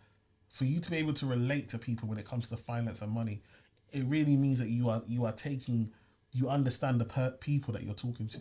And that's one thing that I really take pride in, is making sure I understand who's viewing me, who's going to listen to this message. How can I deliver it in a way that's most effective for them? Yeah, it's cold. And how did you then segue into becoming an author? Yes. And releasing your book about finance. Yeah. Get your money right. Get your money right. Yeah. So this is why I say again, money chases me. So I was doing my content. I had a literary agent, so I'm a book agent, who basically reached out to me and was like, I love your content. I've never heard anyone talk about finance like this. Have you thought about writing a book? I was like, yeah, I tried, but it's been rejected. He was like, no, let's do this. He helped me, and boom, before you know, the money was there, and now I had to write a book. Simple. I had no choice. No choice. They paid me the advance. Yeah, you're committed now. Go and write it. So then I had to write the book. But again, because writing isn't my best skill, I paid someone to actually write it, and I just voice noted it. Yeah. So when people read it, it sounds like you're talking to me, and it really is, because It I is. really am. You spoke into it. I spoke it, and they transcribe it. Yeah, and they transcribe it. And again, that's because of the practice and the knowledge and working on myself. I've got the knowledge in my head, so I know it. So I just need to say it. So he broke down the chapters, what you want to say in each chapter, and I just spoke it. And then I said it out, and then he just added the facts and figures that are generic to whatever to buffer it up. But yeah, I really just spoke it out. And what opportunities have you seen since then? Since the release? I believe that book came out, early part of the year? Yeah, early part. So it came out in March. March. Yeah. Yeah, March. Yeah, March. February. Come out in February. I think it was in February. Okay. Come out in February. And so, yeah. And so what we've seen is that now the opportunities, number one, people have bought it, and that's been amazing. But number two, it's now people, it's like a business card. I always say it's not just a book, it's like a business card. So people will read the book, and then they learn from it, and then they now invite you to come and speak at places and when they come and now there's no more you speaking for free. Credibility. Every time people ask me to speak, is what's your budget? What's your price? How much would you charge? That's everyone knows they're bringing money, because the respect levels have gone up, because now we've got a book. Do you know what I mean? And obviously being published, when you look at it, there's not many black people that are getting published. And then when you even look at it deeper, black men. There's not many black men being published. It's more women. And so to actually be published and stand out and actually have them pay me to write a book, me that used to not even like writing, and now somebody paid me money to write a book and then put it out there, and then get a second book deal, which I've got coming. So the publisher approached you, So or you were recommended to a publisher who then approached you. so my agent approached me, and then my agent then created a proposal and sent it to the publishers, and then they had a little back and forth, and then they offered the money. And there's another book coming. There's another book coming next year. Igwe So Cold. and so for me, I think one of the biggest things I had to learn on this journey is that stop limiting yourself. I kept saying I'm a speaker, not a writer. Who told me that? You're everything that you can be. Everything. Don't focus on what you're not good at. Focus on what you're good at, and you can pay someone to help you for the things that you're not good at. 100%. Do you understand? And 100%. so when I learned that, I said I have to stop. I'm good at everything. I can do anything I put my Anything you put your mind mind to. to. Anything I put my mind to, I can achieve. And if I need to pay for someone to tutor me, someone to support me, someone to help me, we can do that. It's learning. It's learning. It's learning. But don't limit yourself. And I think that's one of the things. Even at my level, like I feel like I have to stop limiting myself. Like now, bro, this speaking things into existence is dangerous, man. I say, be careful what you pray for. I'm at that point now in life where I have to be careful what I pray for, because when it comes true, can you handle it? Do you know what I mean? So be careful what you pray for. Like, I can't complain about my life, even though sometimes days are hard and it's not easy. I'm like, I prayed for this. I prayed for this. And you're doing what you love, bro. I do what I love. And you're getting paid. Come on. Do you know the amount of people that have come in and out of life? Come on. And they've committed their life to something that they weren't even meant to be doing. It's mad. That is a tragedy. It's mad. It is a tragedy. So for me, and that's what you said. I do all this, and like I look at like a Jamal Edwards and think to myself, wow, that brother, his legacy is forever, man. SBT, what he done, like when you get a man like Ed Sheeran, one of the biggest, say no, without Jamal, I'm not here. Yeah. Like that's what you want. That's the legacy that you're leaving, and it doesn't have to be on that scale. But I always tell people, when you're gone, what are you going to be remembered for? Are you going to be remembered for someone who was money hungry and only thought about themselves? And then at your funeral, it's only your closest family members there. The place is empty. Jesus said to his disciples that for you to grow, I must go. You see? No, it's big. That if I'm here, Yeah. the greatness that's on me will hinder you from being the greatness, for fulfilling the greatness that's in you. I need to transition so that you can be great. And people need to understand that even on earth, that's the same thing. Some of the friends that you're keeping, you want to keep these friendship groups, but it's keeping you all where you're at. Environmental. And so I tell people, it's like, even with some of my friends, we don't speak as much, but the love is still as strong. But understand we're on different journeys. But when we connect, it's like we've been. It's like, a vibe. It's a vibe. It's a vibe. And it's like we've never been apart. Do you know what I mean? But to do what you need to do, you need to move in different circles. You need to lock in. And there's nothing fake about it. It's nothing like, oh, I'm ride or die. Bro, chill out, bro. Sometimes you've watched too many of these American movies, like, or you listen to too much hip hop and you've gone too far. Just calm down. Trust me. Take a breath, like, just be easy. Be easy. Like, at the end of the day, if you need to move if you want to get somewhere, why are you not around people that can help you get there? If the people that I say, like, if I'm starting a business and the people around me can't support that business, and that business is, I want that business to win, I need to move to a group of people that can help me support that business. That doesn't mean I don't love my friends or don't want to be with my friends or I hate them. It just means that for this period in time, I need to surround myself with other people.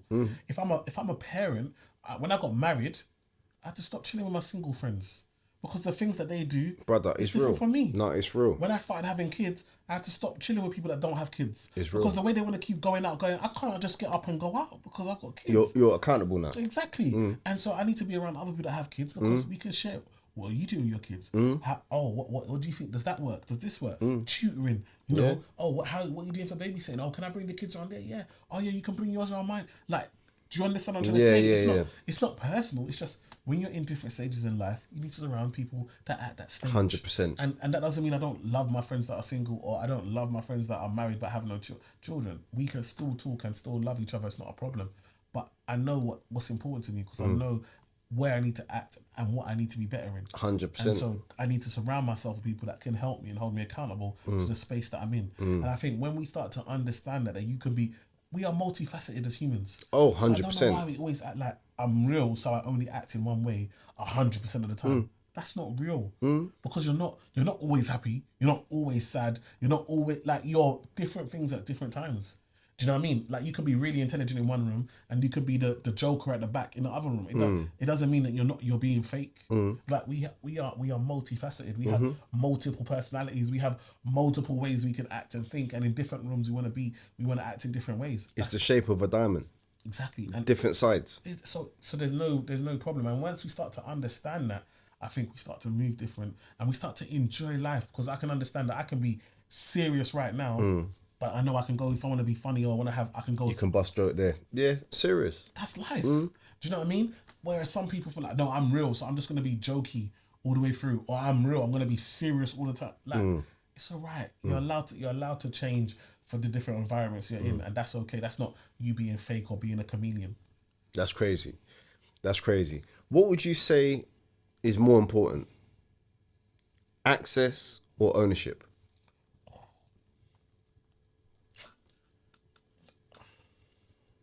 I think the most important is ownership. But you don't get ownership without access.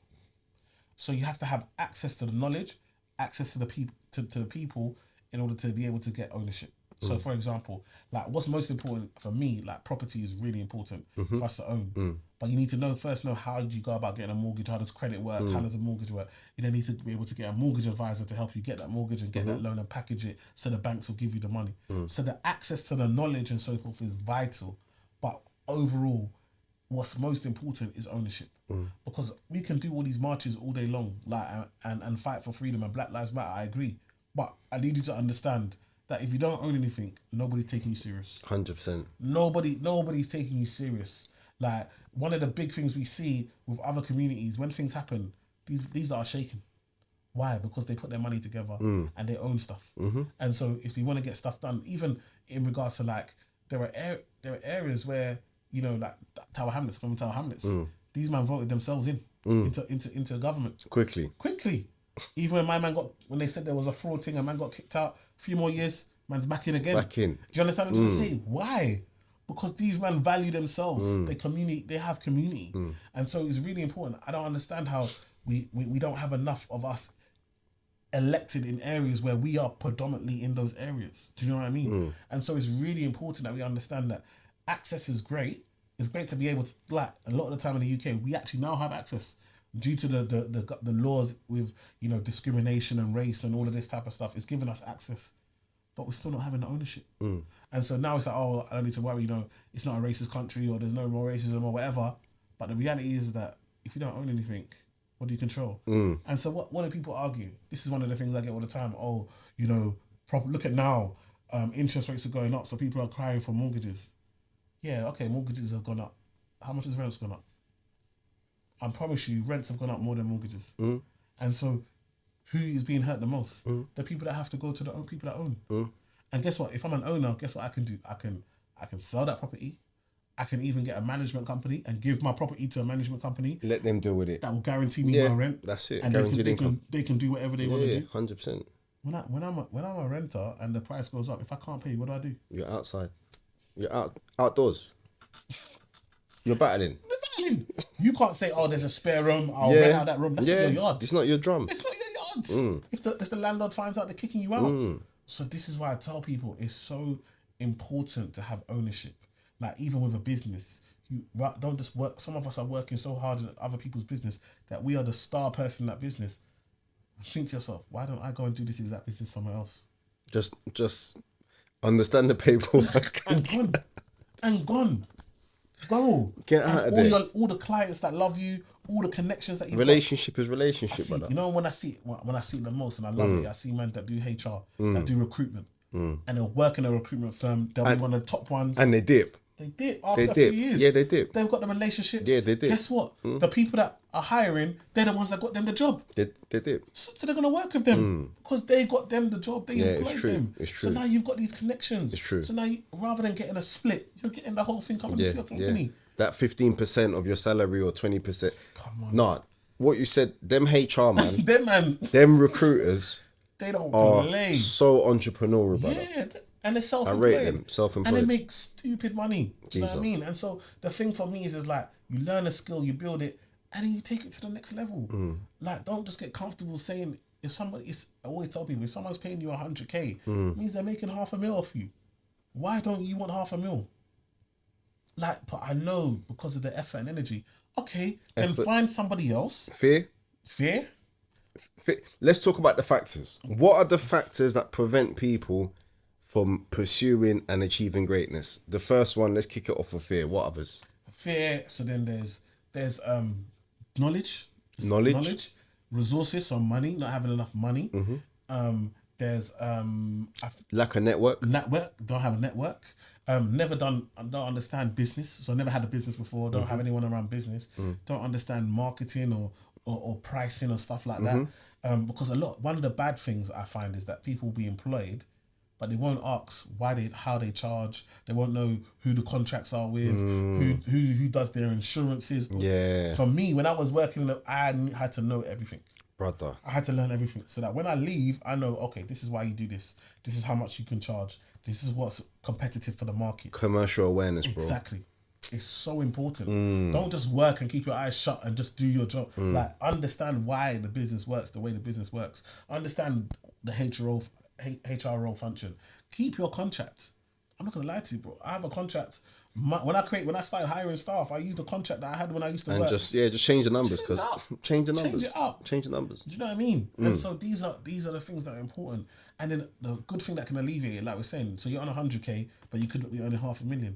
All right, if you don't want to go on your own, partner with someone. Now you're still getting 250K. Less risk, less money in. You've got someone to bounce ideas off, and you're still making over double what you're making working serious. for somebody else. It's serious. It's the mindset. It's serious. It's the mindset. So when you start to change the mindset, some of us, we want 100% of nothing. Bruv, I meet brother and sister. I don't wanna. I'm saying, you wanna buy? Brother wants to buy a house. Sister wants to buy a house. They don't wanna buy together. I said, why not? Why? Oh, I don't wanna live with him. I don't wanna live with her. Oh, why? But guess what? You're gonna spend the next 8-10 years saving to buy on your own. Guess who you're gonna be living with? It doesn't even make sense. You are saying that you're not going to buy a house together with your brother or sister because you don't want to live together, but you're going to spend the next 8 or 9 years living together whilst trying to save to buy on your own. And in that time, you could have bought together, the values could have come up, you could have sold that, had enough to go and buy your own Part place. ways and just do your thing.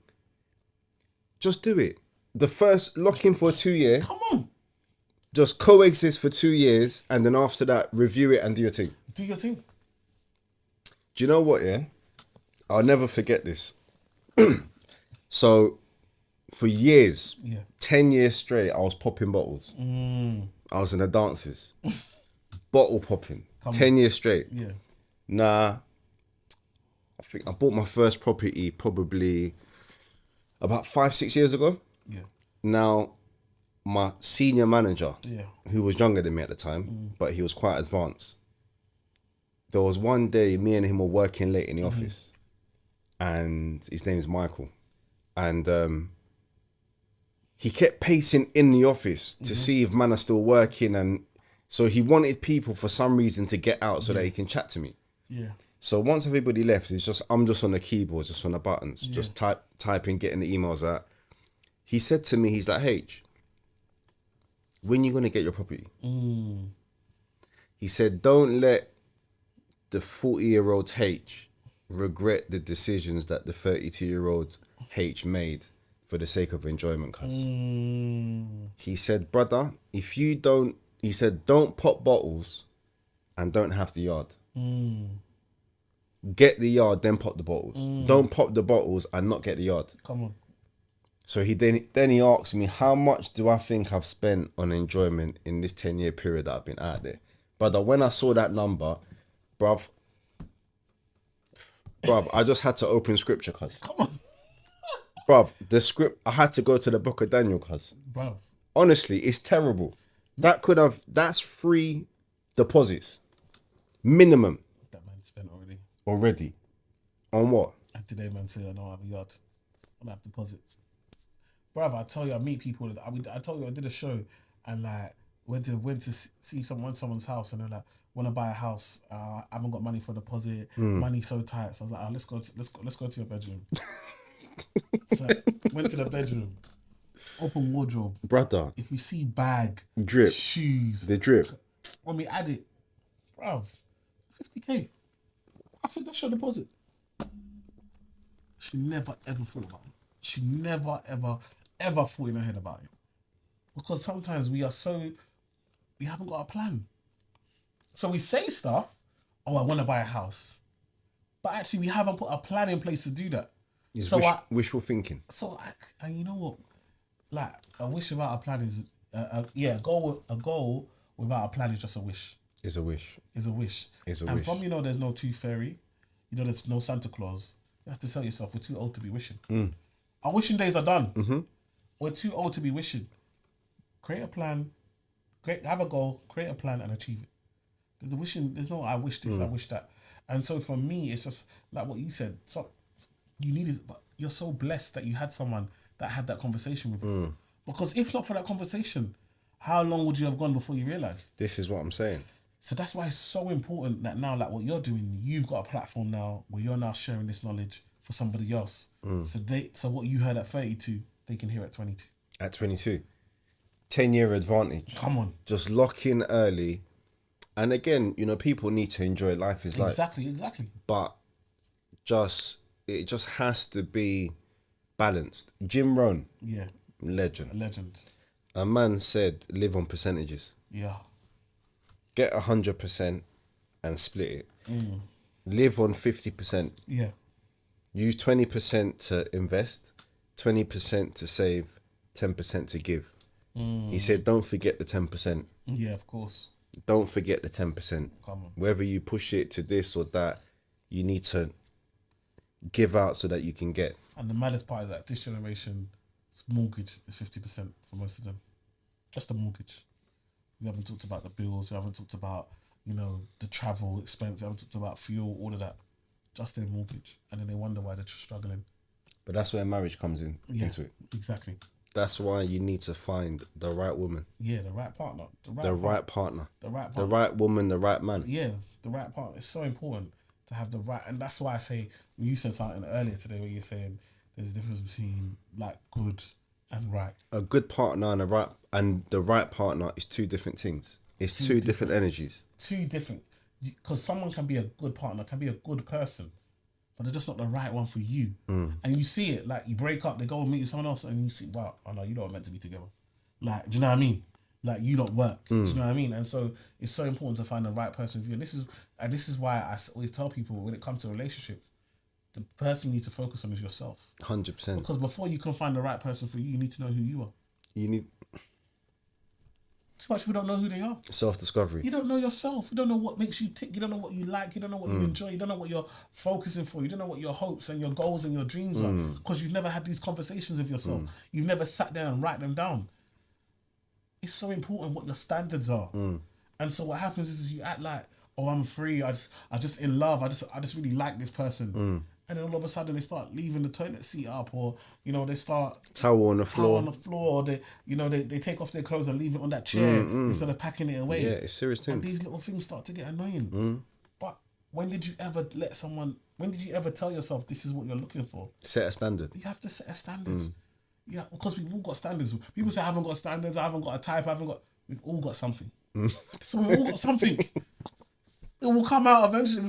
You can keep telling yourself. It's just time. It's just time. It's just time. So have that be open and honest. Do you know what I mean? Because I know that being in my relationship with my wife elevated me to the level that I'm at today.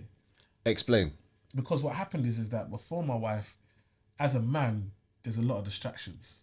There's a lot of distractions, whether it be from mandem, whether it be from the opposite sex, whether it be like work and family and so forth. Once I had my wife, I was fixated. I could be focused on what I wanted to achieve for my family, what I wanted to achieve, how I wanted to support my wife, how I wanted to look after her, how I wanted to build her up. I had to be an example. And then also I stopped caring about what the external forces had to say. Do you understand? So I cared more about how my wife saw me than how people outside saw me. 100%. And because of that, I could focus on what I was doing, because I'd be like, babe, is what I'm doing right? Are you sure I'm doing? And as long as she was like, yeah, no, babe, definitely. I could block out what other people had to say. And so now when we're here today, people are like, wow, you've been able to, that's because I didn't listen to outside. My own mother kept telling me, when are you getting a job? When are you getting a job? Every day I thought my mum should tell me when I'm getting a job. Now my same mum says, oh, can you help your dad become a businessman? So they've gone from pestering you to seeking your wisdom. Exactly. It's serious things. But that's because I had the confidence of the woman who was supporting me, telling me, no, I know you're going to do it, babe. I know you're doing the right thing. I know you're going to make it. And so that's why for me, the relationship, you can't build on shaky ground. You can't. When you're linking over here, over there, different one, you got different phones for different girls. Yeah. You say goodnight to one and then you're saying good morning to the next. Like, The other. come on. It's long, bro. Or you're talking under the pillow. Come on.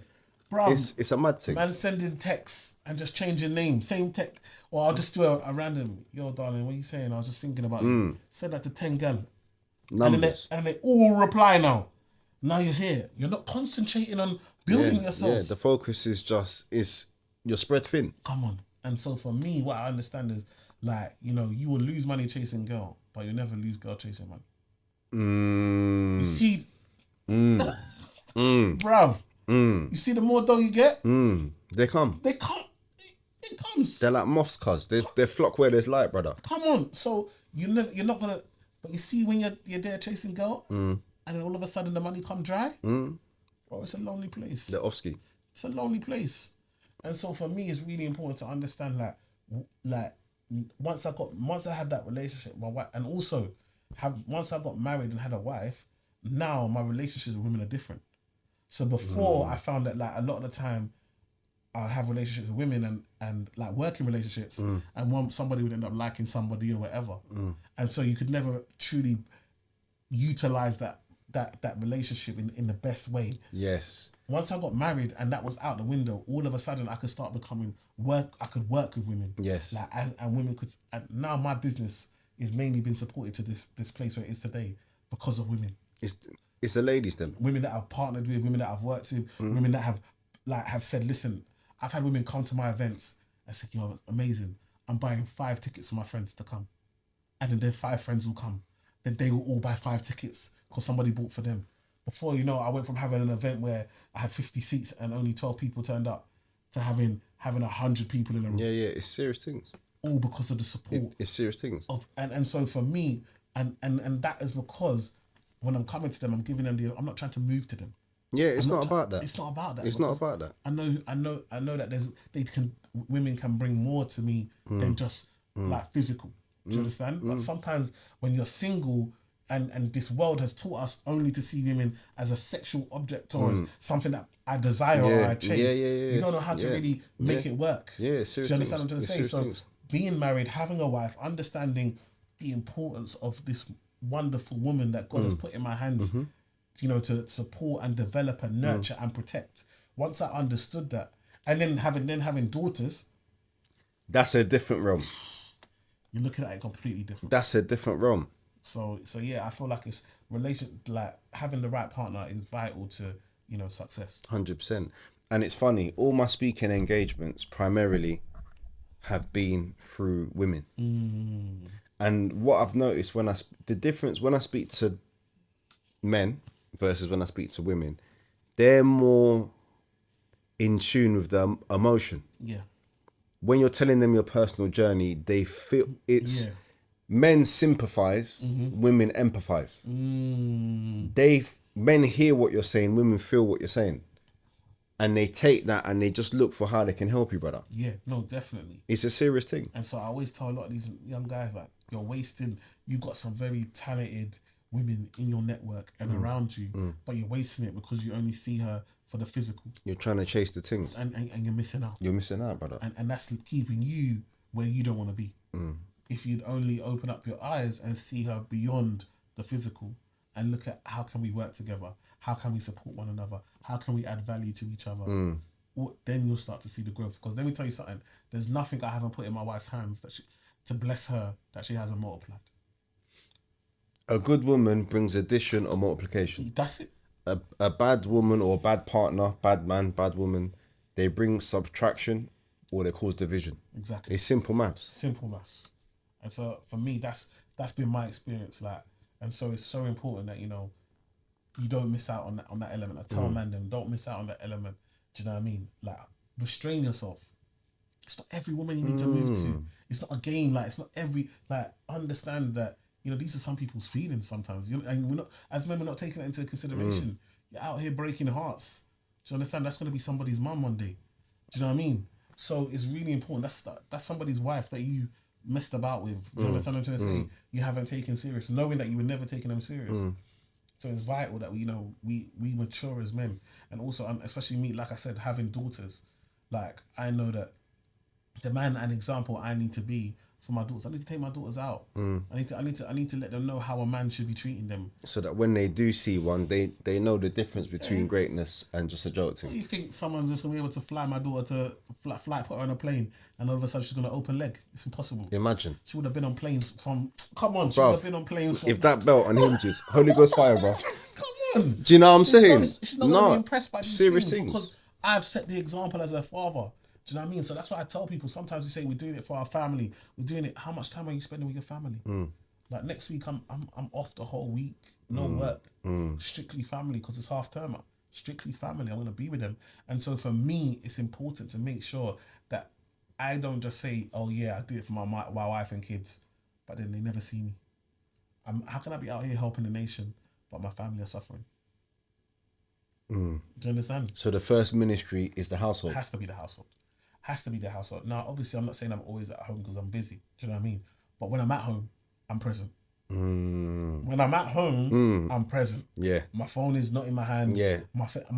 I'm focused on my family, and I make sure those minutes and those hours, they count.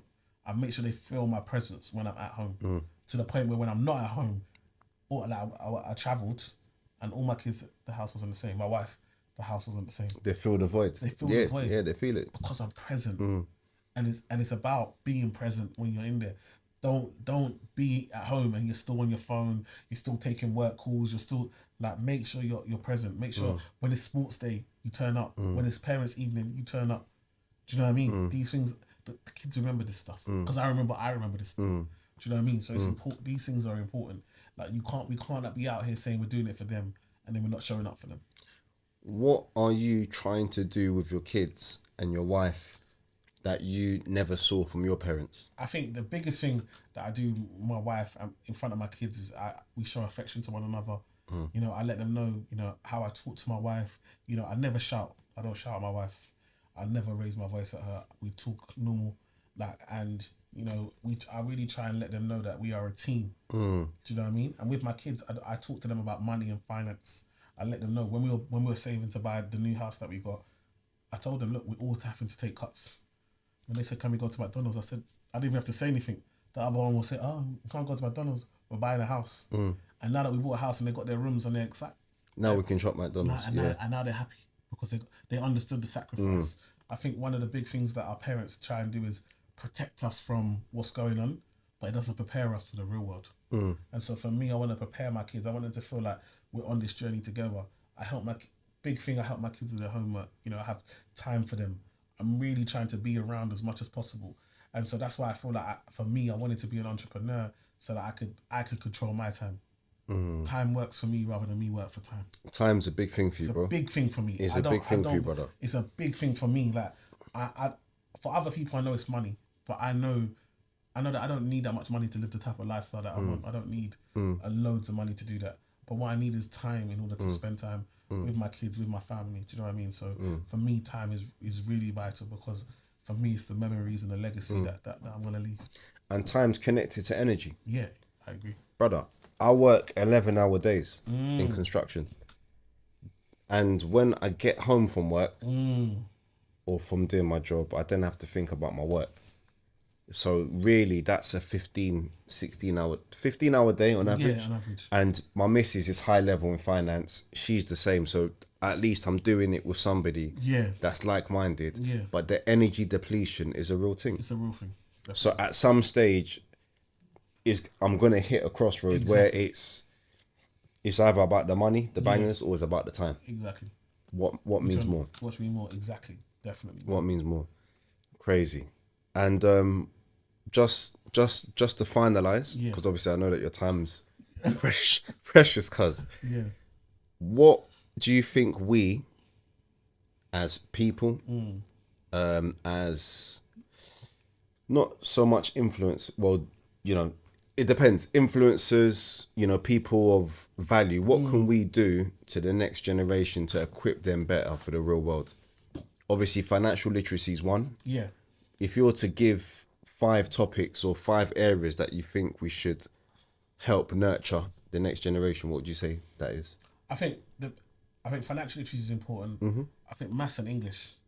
Mm. I sit down with young footballers who can't read their contracts, Mm. and remember their lawyer, their accountant, their advisors tend to not be from the same community as them, and so they're not sure whether those people have their best interest or the club's best interest at heart. And so, if you can't read your contract, you're more likely to get bumped. And then again, they don't know maths, so when their accountant gives them the statement, they just have to trust their accountant, who again 9 times out of 10 doesn't come from their community This is what I'm saying. and could be have the club's Ulterior motive. interest. Yeah, And yeah. so for me, maths and English is vital. That even if your child is a rapper, singer, sports person, whatever, still make sure that they get those core things, because that's going to help them in life in general. Maths and English. I think tech is really important because we're always on phones and so forth. So understanding technology, not just technology of today, but the technology of the future. Like, where are we going? Understand how it works and how we can utilize it. Because for me, what I'm seeing with tech is the opportunities for us, because we're going from a physical world to a digital world. Digital world, yeah. And guess what? It's a lot cheaper to have ownership in the digital world than in the physical world. And so if we can start to take up space in the digital world, that will lead to ownership in the physical world as well. And so that's really important. So understanding tech and so forth. For me, again, public speaking, being able to speak is vital, even if you're employed. Being able to have the confidence to speak in meetings and articulate yourself is really, really vital, really, really important. So that's a skill that I think, people really, really need. And then I guess when it comes to the last thing, I think one of the most important things that we need to teach our young people is critical thinking. Like, just because you see somebody with keys next to a house does not mean that they own the house. 100%. Do you understand? But for a lot of our young people, they haven't learned critical thinking. So as they see it, is as they take it. 100%. And that's how the news, that's how the media controls people's minds. That's how things get done. Is that you can't tell the difference. You don't challenge what you see. You accept what you see as it must be real. Do you know what I mean? And so it's critical thinking. When I go to private schools and give talks, one of the differences I can tell is that they've been taught to challenge everything they hear. So not just because they paid me to come in and give a talk that they must believe everything I say must be true. They challenge it. They want to understand it. They prune it to see if it's real. To test it that it's actually real. Whereas when I go to state schools, it's not as much. You know what I mean? They're kind of taught to just accept it. Because again, in a state school, you're taught to go and work for someone else. In a private school, you're taught to go and become a boss. So the two are different. And so it's really, critical thinking is something that we need to teach our young people. The deepest. It's been a pleasure. You're a man of wisdom. And, you've shared a lot of gems. I like you and I admire you for your banter, your knowledge, your relatability. And yeah, you're just a good soul, brother. No, thank you. And I appreciate you, bro. No, Harry, thank you. Thank you for taking the time. I know these things is not easy. Like, people listen to podcasts, but I know what it's like to try and get guests, try and get a space and organize it. Thank you for taking the time out to do it all. And, I just get to do the fun part, come and talk. You're welcome. You've got to do all the editing and all of Mate, that. it's part of the journey, bro. No, but I appreciate it. It's part of the journey. And keep going, because you're inspiring another generation. Thank you. Much appreciated, brother. Thank you, man. Thank you. It's been a pleasure. Thank you.